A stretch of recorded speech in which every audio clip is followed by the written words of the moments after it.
প্রিয় ভাইরা আমার, আজকের জুমার আলোচ্য বিষয় নির্ধারণ করেছি। ইসলাম দাঁড়িয়ে আছে যে কয়টা পিলারের উপরে, খুঁটির উপরে, বিনার উপরে, ভিত্তির উপরে। তার ভিতরে 3 নম্বর যে বিনার ভিত্তি, সেটা হলো যাকাত। ধরে বলে সেটার নাম কি? সবাই বলবে সেটার নাম কি? যাকাত। ইসলামের বিনা, খুঁটি, ভিত্তি, ফাউন্ডেশন 5: কালিমা, নামাজ, হজ, যাকাত, রোজা। এই 5টা ভিত্তির উপর ইসলাম দাঁড়িয়ে আছে। 5টা ভিত্তি যার যত স্ট্রং আর শক্তিশালী, তার জীবনটা তত বেশি শক্তিশালী। আর জীবনটা যত শক্তিশালী হবে, পরকাল পাওয়াটাও তার তত সহজ হয়ে যাবে। এই জন্য ইসলামের এই 3টি স্তম্ভ যাকাতের বিষয়টা আমরা আজকে আলোচনা করতে চাই। দেখুন, অর্থনৈতিক ব্যবস্থা বাংলাদেশে নয়, গোটা পৃথিবীতে রয়েছে। এটা চলতে হয়। অর্থনৈতিক ব্যবস্থা কয়েকভাবে চলে: পুঁজিবাদী অর্থনৈতিক ব্যবস্থা, সমাজবাদী অর্থনৈতিক ব্যবস্থা, তারপর ইসলামিক অর্থনৈতিক ব্যবস্থা। পৃথিবীর সব অর্থনৈতিক ব্যবস্থায় পৃথিবীর মানুষ দেখেছে, অবলম্বন করেছে। পুঁজিবাদী অর্থ ব্যবস্থা মানুষকে টানতে দিতে পারে, কারণ পুঁজিবাদী অর্থ ব্যবস্থা গরিবদের অর্থনৈতিক ব্যবস্থাকে বিকেন্দ্রীকরণ করতে পারেনি, তাদের অধিকারকে তাদের হাতে তুলে দিতে পারেনি।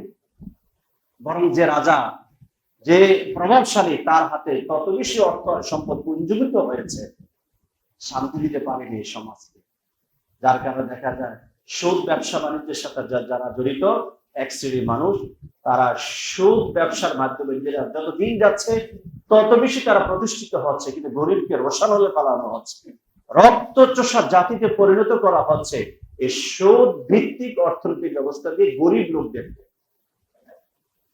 সমাজবাদী অর্থনৈতিক ব্যবস্থা যদি আমরা দেখি, সমাজবাদী অর্থনৈতিক ব্যবস্থাটা বলে যে সবাই যেন সমানভাবে অর্থনৈতিক ব্যবস্থার সাথে মিলেমিশে চলতে পারে।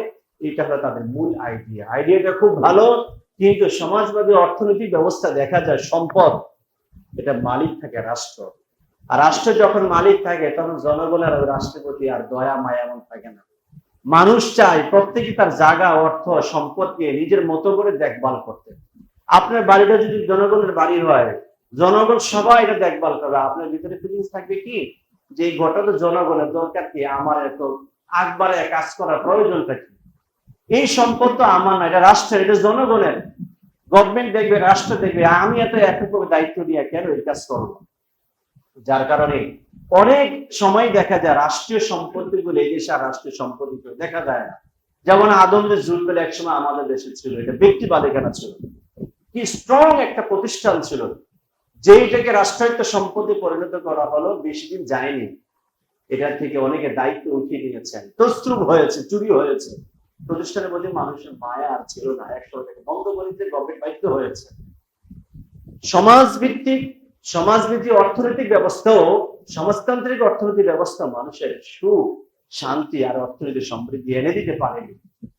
একমাত্র অর্থনৈতিক ব্যবস্থা যেটা আল্লাহ তাআলা নিজে প্রয়োগ করেছেন, সেটা হলো যাকাত ভিত্তিক অর্থনৈতিক ব্যবস্থা। যদি সমাজে যদি কায়েম থাকে, একজন গরিব মানুষ সেও মাথা উঁচু করে পৃথিবীতে বেঁচে থাকার সামর্থ্য সে করতে পারে।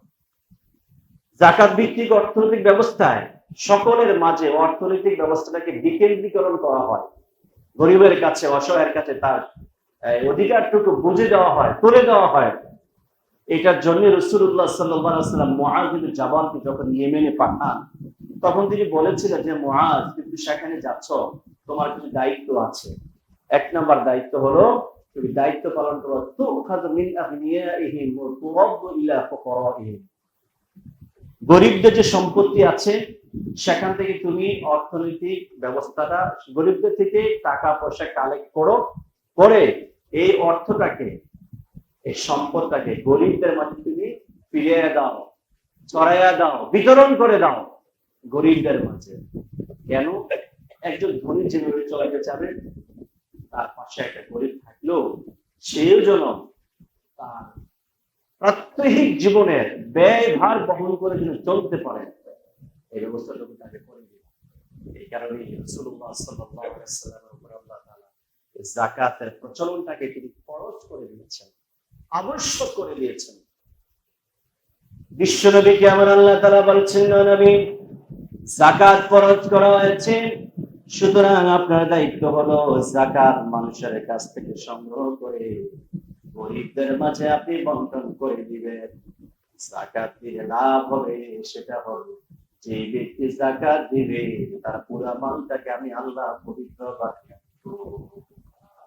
আমি আল্লাহ জাকাত দাতার সম্পত্তিটাকে পবিত্র বানিয়ে দেব, আর তার আত্মাকে আমি সুন্দর বানিয়ে দিব। সুন্দর আত্মা আমি আল্লাহ তাকে দান করব। 3 নাম্বার হলো যে ব্যক্তি যাকাত প্রদান করবে আপনার দোয়া তার জন্য ওয়াজিব হয়ে যাবে। বিশ্ব নবী যদি যাকাত দাতার জন্য দোয়া করেন, কিছু লাগবে তো আপনারা? পরকালে আল্লাহর নবী মুহাম্মদ রাসূলুল্লাহ সাল্লাল্লাহু আলাইহি ওয়াসাল্লাম তিনি তো শাফাআত করবেন, তার হাতে সুপারিশের চাবিকাঠি থাকবে, আল্লাহ তাআলা তাকে দিবেন সুপারিশ করার জন্য। আল্লাহর নবী যদি সুপারিশ করেন যে আল্লাহ এটা আমার খাস লোক, ইসলামিক যতগুলি টার্মস কন্ডিশন রয়েছে রব্বুল আলামিন পৃথিবীকে সেসব বাস্তবায়ন করেছে, আমি রিকগনাইজ করতেছি তার জন্য, আল্লাহ আপনি তাকে জান্নাত দেন। আল্লাহর নবী যদি এই কথা বলেন, আল্লাহ তাআলা তো সেটা রিফিউজ করবে না, কবুল করে তাকে জান্নাতেই পাঠাবেন ইনশাআল্লাহ। পড়েন তাহলে আল্লাহর নবীর ব্যাপারে আল্লাহ বলছেন খুয মিন আমওয়ালিহিম সাদাকাতান তুতাহহিরুহুম ওয়া তুযাক্কিহিম বিহা ওয়া সাল্লি আলাইহিম ইন্না সালাতাকা সাকানুন লাহুম। আল্লাহ তাআলা বলেন নবী আপনি যাকাতের টাকাগুলো গ্রহণ করেন, যাকাতের টাকা গ্রহণ করার পরে আপনি লোকদের মাঝে এগুলো বন্টন করে দিবেন। আর কি ফজিলত বললেন, কি ফজিলত? যে যাকাত দিলে তোমার মাল পবিত্র হচ্ছে, যাকাত দিলে আত্মা পবিত্র হচ্ছে। 3 নাম্বার হলো যাকাত যারা দিবে তাদের জন্য আমি মুহাম্মদের দোয়া ওয়াজিব হয়ে যাবে। এটা সাকানুল লাহুম, এটা যারা যাকাত দিবে তাদের জন্য প্রশান্তির কারণ, সান্ত্বনার কারণ হবে। আপনি সান্ত্বনা খুঁজে পাচ্ছেন না, শান্তি পাচ্ছেন না, আপনার ভিতরে সুখ নেই, আপনি অস্থিরতা ফিল করছেন, আল্লাহ নবীর দোয়া পানি সাকানুল লাহুম, আপনি শান্তি পেয়ে যাবেন। সুবহানাল্লাহ পড়ে। এখন নবীর আইন মানি না, নবীর দেওয়া সুন্নত মানি না, শান্তি পাবো তো? বলেন না, শান্তি আসবে আমাদের? তারপরে রব্বুল আলামিন বলছেন যাকাত দিলে কি লাভ? ওয়ামা আতাইতুম মিন যাকাতিন তুরিদুনা ওয়াজহাল্লাহি ফাউলাইকা হুমুল মুদঈফুন। আল্লাহ বলেন যারা যাকাত দিবে আল্লাহর খুশির জন্য, জোরে বলেন কার খুশির জন্য? তুরিদুনা ওয়াজহাল্লাহ, আল্লাহর খুশির জন্য যারা যাকাত দিবে উলাইকা হুমুল মুদঈফুন, আল্লাহ বলেন তারা দ্বিগুণ পাবে। সুবহানাল্লাহ পড়েন। যাকাত দিবেন 1 টাকা, জোরে বলেন কত টাকা? আল্লাহর কাছে আপনি দ্বিগুণ পাইলে কত হয়? জোরে বলেন কত টাকা পাবেন? যেমন 1 লাখে আপনি 2,500 টাকা যাকাত দিচ্ছেন, ইসলামিক ল 1 লক্ষ টাকায় আপনি 2,500 টাকা যাকাত দিবেন, আল্লাহর কাছে আপনি কত পাবেন? 2,500 টাকা পাবেন না, তার ডাবল পাবেন। জোরে বলেন কত পাবেন? আপনার অর্থ কত লাগবে? পৃথিবীতে মানুষ মারা গেলে এমনও কিছু অর্থ আছে মানুষের, যে অর্থ দিয়ে কবর দেওয়ার পরও ওই টাকা আর ব্যাংকে থাকবে, আছে না এমন কিছু মানুষের? আল্লাহর কাছে আপনি যাবেন নিঃস্ব হাত নিয়ে, খালি হাত নিয়ে আপনি যাবেন, কিন্তু সাথে কি নিয়ে যাচ্ছেন? যাকাত। জোরে বলেন। আপনার অ্যাকাউন্টে কোনো টাকা পয়সা নাই, তেমন কিছু নাই, কিন্তু আপনি যাকাত নিয়ে যাচ্ছেন। আল্লাহ তাআলা বলেন তুমি আমার কাছে আসতেছো যে যাকাতের বিধান নিয়ে, যে যাকাতের আমল নিয়ে, আমি আল্লাহ তোমাকে তার আমলটা দিব, এটা আমার ওয়াদা। সুবহানাল্লাহ পড়েন। আল্লাহ যদি ওয়াদা করেন বড় খেলা করে তো? এদিকে রাজনৈতিক মঞ্চে কোনো বক্তব্য পারবেন না, আপনি ওয়াদা দিচ্ছেন। কি রাজনৈতিক মঞ্চের বক্তব্য এগুলি? এগুলো রাজনৈতিক মঞ্চের বক্তব্য নয়, এটি এমন এক মহান স্রষ্টার, দাতার, ওয়াহাব, তার কমিটমেন্ট, যিনি দিতে স্বাচ্ছন্দ্য করেন, যিনি দিতে পারলে স্বাচ্ছন্দ্য বোধ করেন, রাখতে তিনি স্বাচ্ছন্দ্য বোধ করেন না। সুবহানাল্লাহ পড়েন। আল্লাহ বলেন উলাইকা হুমুল মুদঈফুন, তবে শর্ত হলো একটা, সেটা হলো ওয়াজহাল্লাহ, কার খুশির জন্য দিতে হবে? এই যে রমজান মাস আসতেছে, দেখবেন যাকাত এখন মাইকিং করে দিবে, যাকাত একটা প্যান্ডেল বানানো হবে, যাকাত দেওয়ার জন্য একটা সিরিয়াল তৈরি করা হবে, যাকাত দেওয়ার জন্য পোস্টারিং করা হবে। কি হয় না বাংলাদেশে এগুলি? যদি এখন অনেকাংশে কমে আসছে, এটা যদি একদম নির্মূল হয়ে যায়, আমিন পড়েন সবাই। আমরা যাকাত দেওয়ার এই বিধান আর প্রথা আমরা দেখতে চাই না, আল্লাহ কবুল করে সবাই পড়ে আমিন। কারণ যাকাতের কাপড়, যাকাতের লুঙ্গি, যাকাতের খাবার, এই নামে কিন্তু কোনো প্রোডাক্ট ইসলামে কোনো বর্ণনা করা নেই। এটা আপনার তৈরি করা একটা প্রোডাক্ট, আপনি নিজে আইটেম বের করেছেন, একটু প্রচার প্রসার হবে, তার মানে হলো আপনার ওয়াজহাল্লাহ হচ্ছে না, আল্লাহর খুশির জন্য হচ্ছে না তো, তাহলে আপনি জাকাত হতে দিবেনই, দিতেই থাকবেন, সবসময় দিবেন, যেহেতু কন্ডিশনটা আপনার ভিতরে নাই, ওয়াজহাল্লাহ নাই, আল্লাহর খুশির জন্য নাই। আল্লাহর কাছে যায় কি আপনি উলাইকা হুমুল মুদঈফুন, দ্বিগুণ পাবেন তো? জোরে বলেন না, পাবেন নাকি? কারণ আল্লাহর কাছে দ্বিগুণ পাইতে হলে একটা শর্ত আছে, সেটা হলো তুরিদুনা ওয়াজহাল্লাহ। এটা আল্লাহর বক্তব্য, থাকতে হবে আল্লাহর খুশি। জোরে বলেন কার খুশি? এই কারণে আপনি যখন যাকাত দিবেন, মাইকিং নয়, হ্যান্ডবিল বিতরণ নয়, পোস্টারিং করা নয়, প্রচার প্রসার নয়, যাকাত যিনি প্রদান করবেন তিনি দিবেন, আর যাকাত গ্রহীতা তিনি গ্রহণ করবেন। অনেক ক্ষেত্রে যাকাত গ্রহীতা বুঝবে না কিসের টাকা দিচ্ছে, গোপনীয় যাকাত আল্লাহর কাছে দ্বিগুণ হিসাবে কবুল হবে। সুবহানাল্লাহ পড়েন। আপনি যাকাত দিবেন, গরিব মানুষ নিবে, উনি সব বুঝবেও না আপনি কি টাকা দিচ্ছেন। এই আমলি মানুষ আমাদের দেশে বড় অভাব, ঠিক কিনা বলেন? বড় অভাব। আপনি শো অফ করতে হয়, দেখাতে হয়।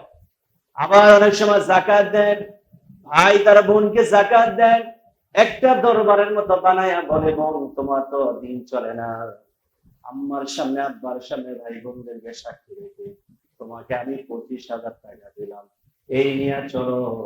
আল্লাহ নবী বলেন, যখন তুমি শো অফ করে দিলা, উলাইকা হুমুল মুদঈফুন, দ্বিগুণ পাবাও তো না, বরং ওয়াইল নামক জাহান্নামে তোমাকে নিক্ষেপ করা হবে। নাউজুবিল্লাহ বলে আপনাকে জাহান্নামে নিক্ষেপ করা হবে, কারণ যদি শো অফ আপনার ভিতরে ঢুকেছে, তাহলে যাকাত দেওয়ার সময় শো অফ করা চলবে। তারপরে আল্লাহ তাআলা বলছেন, আল্লাহ নবী বলছেন, বিশ্বনবী বলছেন, যেই ব্যক্তি যাকাত দিবে, যাকাত যেই ব্যক্তি দিবে আল্লাহর খুশির জন্য, আল্লাহকে পাওয়ার জন্য, আল্লাহ রাসূল সাল্লাল্লাহু আলাইহি ওয়াসাল্লাম বলেছেন, এইভাবে যেই ব্যক্তি যাকাত দিবে, জান্নাতের ভিতরে আলাদা একটা গেট লেখা হবে, সেই গেটটা দিয়ে শুধু যাকাত দাতারাই ঢুকবে।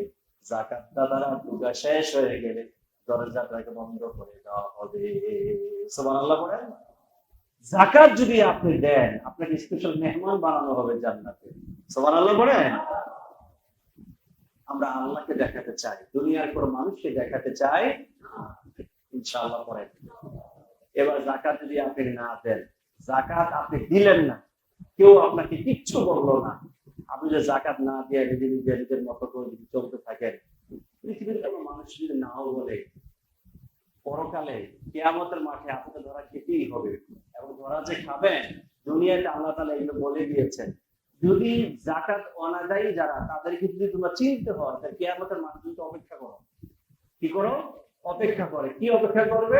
আল্লাহ তাআলা বলছেন যে কিয়ামতের মাঠে আল্লাহ তাআলা তাদের সব যাকাতের সম্পত্তিগুলি, টোটাল সম্পদটাকে জাহান্নামের আগুন দিয়ে জ্বালাবে। জ্বালাইয়া এটাকে প্রজ্বলিত করে এটা উত্তপ্ত করা হবে। উত্তপ্ত করার পরে কপালে, পিঠে, পাঁজরে 3 জায়গায় সেকা দেওয়া হবে। সেক দেনা, সেক সেক দিবে। সেক যখন দেওয়া হবে, তখনই ওই সময়ের উপস্থিত মানুষগুলি তারা বুঝবে এটা হলো যাকাত। কি চোর? জোরে বলেন না, কি চোর? আবার আল্লাহ নবী বলছেন, যাকাত অনাদায়ীদেরকে তখন চিনা যাবে আরেকটা কারণ দিয়ে, সেটা হলো যারা যাকাত দিবে না, তাদের সমস্ত সম্পত্তিগুলিকে কিয়ামতের মাঠে বড় রকমের সাপে পরিণত করা হবে। যে সাপটার 2টা চোখ হবে কালো, যে সাপটাকে দেখতে বিভৎস ভয়ঙ্কর মনে হবে, এই সাপটাকে যাকাত অনাদায়ী ব্যক্তির গলার মধ্যে পেঁচিয়ে দেওয়া হবে। পেঁচিয়ে দেওয়ার পরে যাকাত তার ওই সাপ তার যাকাত অনাদায়ী ব্যক্তির 2 গালের ভিতরে কামড়াতে থাকবে, আচর মারতে থাকবে। আর ওই সাপ বলতে থাকবে, হাযা মা কারাসতুম লিআনফুসিকুম, তুমি তোমার পার্থিব জীবনে তুমি তোমার সম্পত্তিগুলি একত্রিত করেছো, যাকাত দাও নাই, আজকে আমি সাপ হিসেবে তোমার কাছে এসেছি, এটা হলো তোমার যাকাত, তুমি যাকাত দাও নাই, এই সম্পত্তি তোমাকে গ্রাস করছে। লাআল্লাকুম তুফলিহুন, তুমি সফল কাম হইতা যদি তুমি যাকাত দিতা। যাকাত দাও নাই, আজকে তুমি শাস্তির মুখোমুখি। নাউযুবিল্লাহ বলেন। তাহলে সেদিন চিনা যাবে মানুষকে যে কে যাকাত দেয় নাই আর কে যাকাত দিয়েছে। এই দুনিয়াতে আমরা জানি না কে যাকাত দিচ্ছে আর কে যাকাত দিচ্ছে না। আমরা কেউ দেখি আর না দেখি, পরকালে কিন্তু আমরা একে অপরকে দেখতে পাবো। আপনি কিন্তু চিনবেন, আরে হ্যাঁ না, অনেক বড় ইন্ডাস্ট্রিয়াল ছিল, উনি অনেক বিত্তবান ছিলেন, আরে উনি জাকাত গুলি দেয়। আমাদের দেশে আমাদের দেশে একটা মন মানসিকতা কি, যে জাকাত দিলে মনে হয় মানুষ নিঃস্ব হয়ে যাবে, গরিব হয়ে যাবে, মানুষের ধারণা সম্পদ কমে যাবে। আল্লাহ কয় না, জাকাত দিলে তো সম্পদ বাড়বে, জাকাত দিলে আমি বরকত দিই, জাকাত দিলে আমি তোমার নিয়ামত বাড়াই দিই। তুমি 5 কোটি টাকা দিয়ে খায়া পরে চলাফেরা করে যে সুখ শান্তি না পাইবা, জাকাত দিলে যদি সম্পত্তিটা যদি কমেও আসে, এর চেয়ে বেশি তুমি লাভবান হয়ে যাবা। সুবহানাল্লাহ পড়েন। এখানে জাকাতের আরেকটা অর্থ হলো আল বারাকা, মানে বরকত পাওয়া। জোরে বলেন কি পাওয়া? তাহলে জাকাত আমরা দিব ইনশাআল্লাহ। পড়েন, রমজান মাসের সাথে জাকাতের একটা বড় আমল রয়েছে, এই কারণে আমরা এই মাস থেকে আমরা জাকাত শুরু করে দিব। আগামী সপ্তাহের জুমা ইনশাআল্লাহ জাকাতের টুকিটাকি কিছু মাসআলা মাসাইল নিয়ে আমরা আলোচনা করব। আপনারা আস্তে আস্তে মানসিক প্রস্তুতি নেন, জাকাত আমরা দিব, যাদের উপর জাকাত ফরজ ইনশাআল্লাহ। পড়েন, আর যদি বলেন ইনশাআল্লাহ।